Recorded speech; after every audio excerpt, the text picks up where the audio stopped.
ভালোবাসে।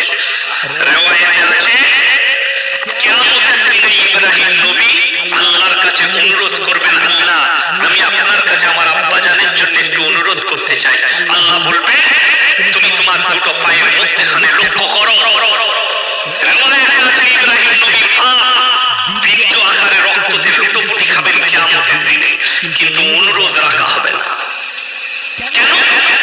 এই জন্য কোরআনে আছে ইব্রাহিম আলাইহিস সালামকে নমরুদ যখন আগুনে নিক্ষেপ করবে, ইব্রাহিম নবীর বাপ সাইডে দাঁড়িয়ে চোখের পানি ফেলাচ্ছে।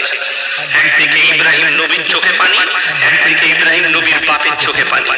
ইব্রাহিম নবী আল্লাহ জানলে বললে, হে আমার পুত্র ইব্রাহিম, তুমি আমাদের দেবদেবীকে মেনে নাও, আমাদের রবকে মেনে নাও, আমি নমরুদকে অনুরোধ করবো তোমাকে ছেড়ে দেবে।